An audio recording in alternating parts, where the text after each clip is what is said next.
about Kamala Harris? Well, there's a book out, and I read it over the July 4th weekend. The book is called Amateur Hour, Kamala Harris in the White House. It's by a reporter for the Daily Mail and a guy that does a lot of internet work, Charlie Spearing, who joins us now from Powell, Wyoming, where he is on vacation. So I read every page of your book, and it's an anti-Kamala Harris book. You don't like her at all. But I have my staff check out a lot of the facts. That's what we always do for every author. And everything checks. Wasn't anything I saw or could find that you wrote that wasn't true. So that's why you're sitting there with your little headphones on in Wyoming. Okay. Well, thanks, Bill. I'm glad I passed the test. So I submit to you that Donald Trump wants to run against Biden more than he would like to run against Harris. Do you believe that? I think that's right, Bill. I think Donald Trump has absolutely spent his entire 4 years campaigning against Joe Biden, using those arguments of why voters can't trust him to be the next president, to get reelected as the next president of the United States. And I think if Joe Biden leaves the stage, Trump has to start from ground zero. He hasn't spent a lot of time attacking Kamala Harris, a little bit here and there, but it's never been the central point of his campaign. And, it's telling right before the debate, Trump was the one who issued a video warning people that if Joe Biden doesn't do well in this debate, then we're facing the very real possibility of a President Kamala Harris. Yeah. And Trump believes, as I do, and probably you as well, that Biden's going to get worse. And it's just a matter of time and when another catastrophe is going to befall the country. That's what this is all about, the country. Now, you trace Harris from her childhood all the way through her California political career. And I know Willie Brown, and I know the situation where he was the mentor of Kamala Harris. I don't think there was anything untoward about that. Willie Brown was separated from his wife, at least in Willie Brown's mind. That was out in the open. Herb Cain, the gossip columnist in San Francisco, wrote about it every day. And then Harris benefited from that, got to be the attorney general, then got to be the senator. When she goes to Washington, she doesn't really do anything. The two headlines she made were attacking Joe Biden as a racist in the debate. Everybody knows that. And attacking Brett Kavanaugh, convicting him of heinous crimes with no due process. Was there anything else she did in the Senate that anybody took notice of? Right. From the very moment she gave her speech after winning the Senate race, she really defined herself as the person who would go to Washington and tackle the newly elected president, Donald Trump. So she became a voice, a mouthpiece for any sort of Democrat that was looking for a hero, a new superhero presidential candidate who could go and attack Trump. And it was very clear right away from many senators who I talked to, many sources in the Senate I talked to, that Kamala Harris did not come to the Senate to be a workhorse. She was there to be a show horse, and she was there to run for president. Okay, so they were grooming her as a DEI candidate, diversity, equity, inclusion, for the presidency of the United States. That's what they were doing, according to you, right? Well, it's interesting. The media very much saw her as a possible Trump slayer in the 2020 election. But when she finally announced her candidacy for president, it only went downhill from there. This is why she made her famous attack against Joe Biden, branding him a racist, was because she was already sputtering and running out of gas in her campaign. Voters could not take her seriously. They viewed her as inauthentic and sort of unwilling to talk seriously about the issues. And she really struggled during her presidential campaign. Anyone who, as a student of that, would have never chosen her as the vice president of the United States. Yeah, and the reason Biden did was ethnicity and vote getting among the African American community. Now, the reason that Kamala Harris has never connected with the folks, in my opinion now, is that nobody knows what she's talking about. Roll the tape. Be it a meeting room, a boardroom, a courtroom, a hearing room. You walk in those rooms knowing that we are all in that room with you, applauding you on and expecting certain things from you, including that you will not be silent in those rooms. And that we expect that from you because we also expect that you will internalize and know we're there with you. And so your voice can be strong. I have no idea. None. What that means. Do you? No idea. Yes, she's really trying to make the case that, encouraging students to stand up and make themselves heard in a room where people might be telling them no. Kamala frequently talks about how she quote, I eat no for breakfast. I don't let anyone tell me no. When I want to do something, I go forward. And she's encouraging students to do the same thing. But why didn't she just say that? I mean, this stuff in the room, and she used the word you 10 times, and that's how she speaks. I submit to you that no voter listening to that 35-second soundbite would know anything that she's talking about at all, unless it's staggering. So that's why she hasn't connected, because people can't make sense of what she says or does. Remember when Biden sandbagged her? This was revenge, in my opinion, for the racist comments by making her queen of the border and saying Kamala's going to go down and find the root causes and solve it. And that wasn't fair to Kamala, believe me, and right. She knew it. And then Kamala went to Guatemala for like an hour and a half, and that was the end of queen of the border. That was it. So there's nothing for her to run for president on that I can see. Do you have anything that she can run on? Right. At this point, she's basically going to run. If she does become the Democratic candidate for 2024, if Biden steps down, it'll be very much a campaign on, preserving the Biden-Harris legacy for whatever that is. And then moving forward into her number one issue, which is that of abortion with no limits at all. And I think that she sees that as a key jumping point for any of her presidency or a future candidacy for presidency is the issue of abortion and all sorts of issues that she wants to lean on, cultural issues, legalize marijuana, all sorts of voting rights. These are the issues she would probably weaponize to use against Republicans and really paint them as out of touch and out of the center. Yeah, but I mean, most Americans don't want abortion on demand for any reason in the 9th month of pregnancy. And so there's that. Final question for you. Kamala Harris, to me, is not the best and the brightest, nor is Joe Biden. But what she will bring if she runs, and that is my scenario now, she will viciously attack Donald Trump. I mean, in ways that we have never seen in this country. I mean, Biden does what Biden does. Kamala Harris will do it on steroids, to use a cliche. Nothing will be sacred. She will go after that man and attack him personally every hour on the hour, hoping to provoke him into an inappropriate response. That's what she will do. Am I wrong? That's very insightful, Bill. That's absolutely what she's going to do. This is what she's done throughout her political career.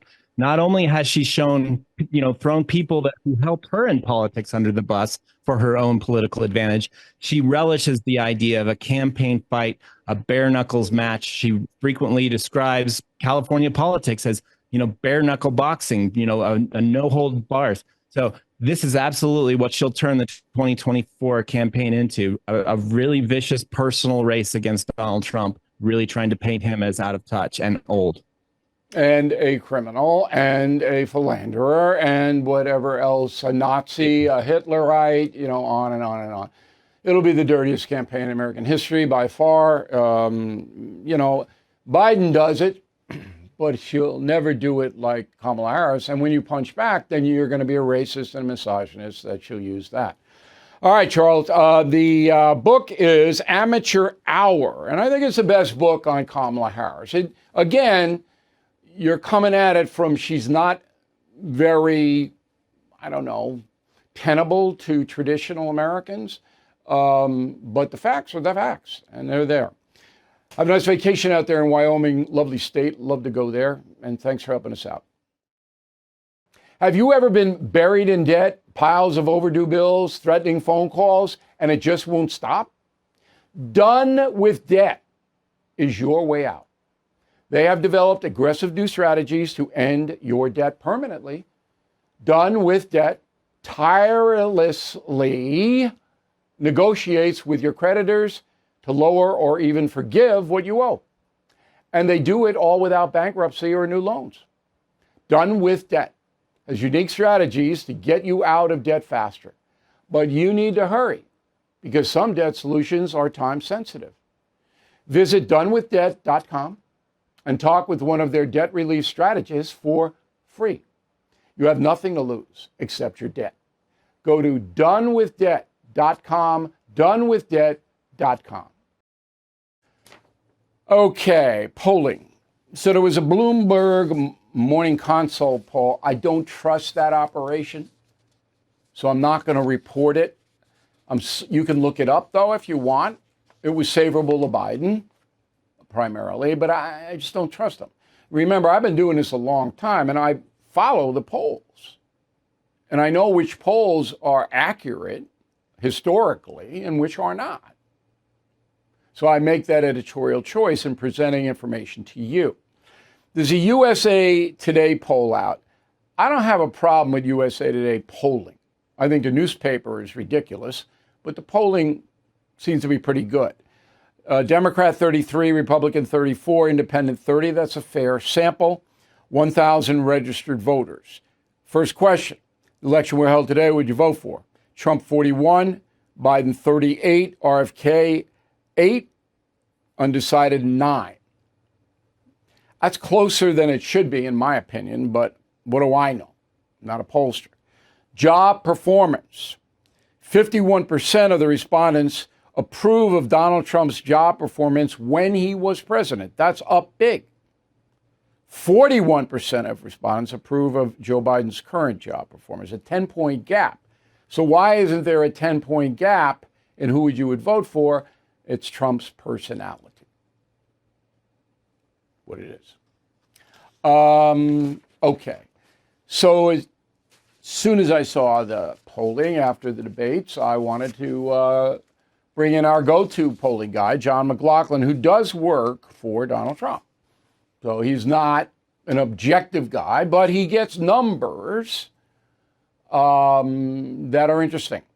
So he joins us now from Blavel, New York, which is upstate. Orange County, right? Orange County, that's where you are? Rockland County. Rockland County. All right. Rockland, Orange. Yeah. Okay. So the Morning Consult and the USA Today, to me, Trump should be much further ahead than what they put out. What say you? I think you identified that job approval gap because a lot of the pollsters are talking about the double haters, that Biden still wins if you're unfavorable to both. The difference is Biden's job approval and his favorable rating is now the same. He's got, in our last poll we put out right before the debate, he has a 57 disapproved, almost within a point of his unfavorables. With Trump, there's the job approval people who say he was a good president and the ones who say he'll be an even better president this time. And that's a big difference, huge difference between Donald Trump and Joe Biden right now, because Biden's underwater on both his personality and on his job approval, while Trump has a positive job approval. All right. So you're saying what my analysis is correct, that Trump's personality, public persona, is holding him back somewhat, correct? Right. And because when you think about how well Trump did in the debate, he really, I mean, we're having a hard time portraying his debate success as a positive for him because they're so focused on Biden's age right now. I mean, by the way, that Stephanopoulos interview, he spent more time asking Joe Biden about the polls than he did his health. They don't care about his health. What they're upset about, the liberal media is upset that Donald Trump is ahead in the polls, and he's been in the head in the polls for 2 years. And they thought a rigged debate on CNN with no audience, they could shut off Donald Trump's mic. They could have Dana Bash and Jake Tapper, ask the right questions. And they thought that Joe Biden could win that. When he didn't win that, and he's still behind in the polls, and Donald Trump's lead appears to be growing in polls that you cited, and the undecided now, they actually have like an 80% disapproval of Joe Biden, and they're ready to vote for Donald Trump. They think that the country's on the wrong track. We had our poll, 66% said the country's on the wrong track, but it's over 80% with the undecided. So this is like the Reagan-Carter debate in 80, except that debate happened in October.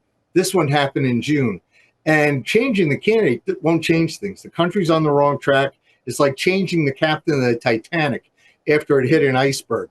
Who wants to go but down? you know what's going to happen. The person who takes Biden's place will probably be Kamala Harris. I'm going to report on that right after we dismiss you. Okay. But you do internal polling. Internal polling is not made public, right? You do that. Correct. Do your Correct. numbers stack with the public, or is Trump further ahead on the internal polling? It's a lot of those polls you cited are pretty accurate. In the Trump campaign, we don't. So really, it's a 3-4 point lead for Trump at this point. Do you do internal polling on who would be the best VP for Trump? I have not done that. I've not done that. I'm surprised because I thought that he might want to see that data. So I just think Nikki Haley, because of her appeal to independent women, she takes some of the edge off the ticket. The press can't really attack her that much, although they would on abortion. So that would be my choice if I were Donald Trump. But you guys haven't even polled who the Republicans would want, huh? I have not, and I find that there's only one person worth polling as far as who the VP should be, and that's Donald Trump, and he'll make that decision. No, I understand. Trump's going to do what he wants. He always does what he wants. Final question for you, John, and we very much appreciate your expertise and your time. You said this race was like Carter, Reagan, and it is. Not just in the debate area, but Reagan only pulled away the last week before the vote. And when it was going back and forth, because people weren't, the press was pounding Reagan, not as bad as they pound Trump, but pretty brutal. The liberal press was pounding Ronald Reagan as this empty-headed actor who really didn't know what he was doing. And Carter, even though he had problems, was much better, blah, blah, blah, blah, blah. The press was about 80% pro-Carter. But then in the last week after Reagan made him look foolish, Carter, and he did in the debate, then the public shifted. Right now, the odds are that Kamala Harris is going to be squaring off against Donald Trump. Is that a better matchup, in your opinion, than Biden versus Trump? Well, our last national poll that we released, that wasn't done for the Trump campaign, we had Trump within 2 of Biden right before the debate, but Trump was over Biden by 2. He was over Kamala Harris by 5. Against Kamala Harris, Donald Trump was still getting 28% of the black vote. He was getting out over 4 out of 10 of Hispanics. The Obama coalition, she would have a hard time putting it back together again. So we'll see. I mean, Joe Biden right now is fighting to hang on, and he's the only one who can say, I'm not running.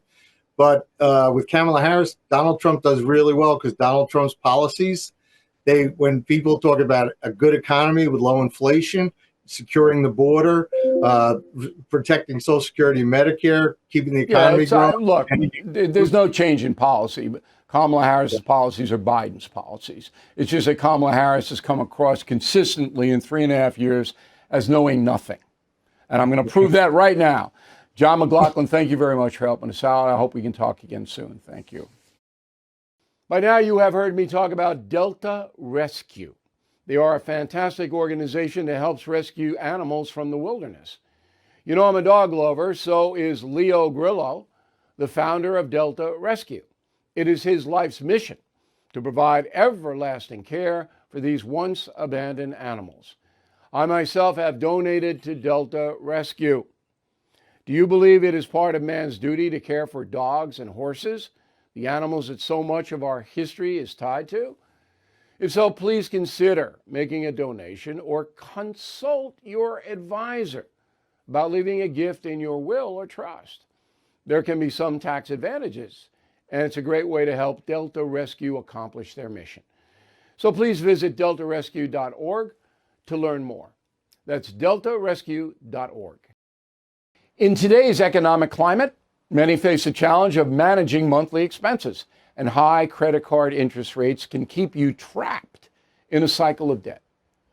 Paying the minimum each month means delaying becoming debt-free.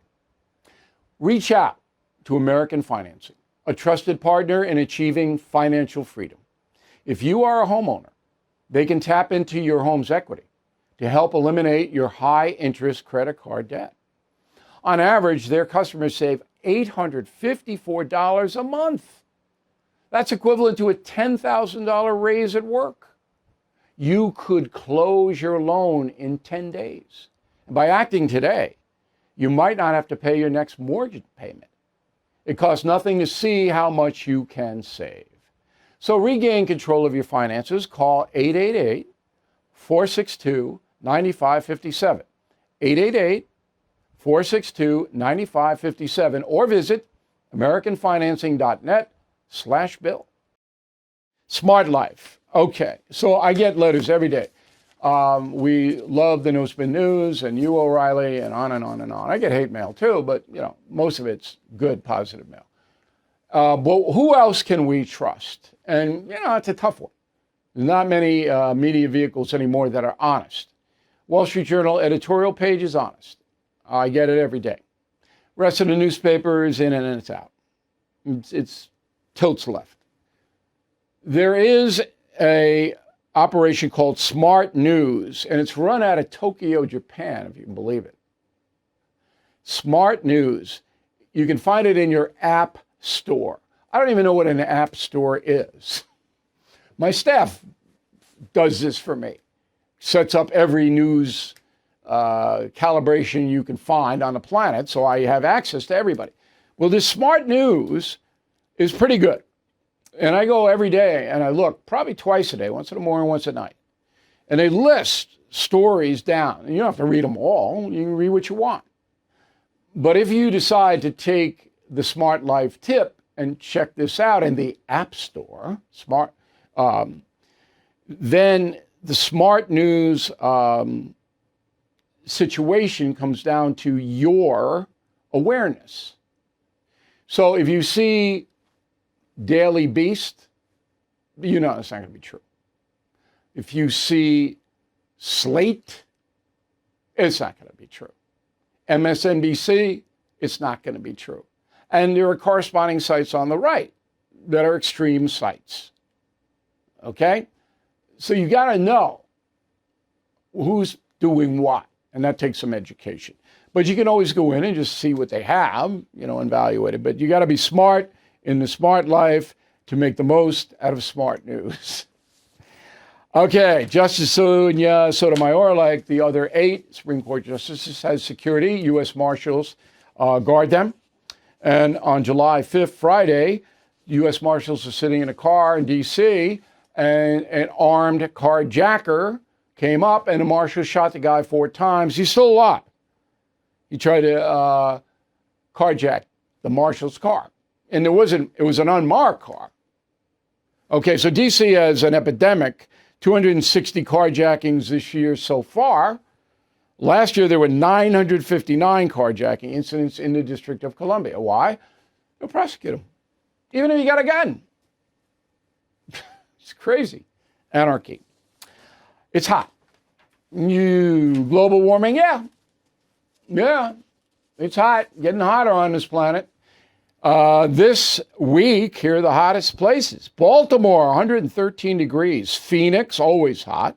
111. Mesa, right outside of Phoenix. 111. Raleigh, North Carolina. Whoa, Raleigh. 111. Arizona. You can just say Arizona, Vegas. But in Portland, Oregon, Seattle, up there in the Northwest, it's usually not hot. It's hot there. So out west is hot. A study by Harvard says that if you are in hot weather, you lose mental acuity. So we got to keep Joe Biden air conditioned. Okay, it's an interesting study. Hotter temperatures impair memory, reaction time, and mental performance. And I know that's true because I've been to 86 countries. The most vibrant countries I've been to are the cooler countries. When you go down to the hotter places, Central and South America, Africa, Southeast Asia, production drops. No doubt about it. Singapore is an exception. That's an exception. That's a vibrant place. It's hot. But mostly in the hot countries, people are taking that siesta. Thank you for watching the No Spin News. To watch the full episode anytime on BillO'Reilly.com, please sign up to become a premium or concierge member. Visit BillO'Reilly.com to sign up and start watching today.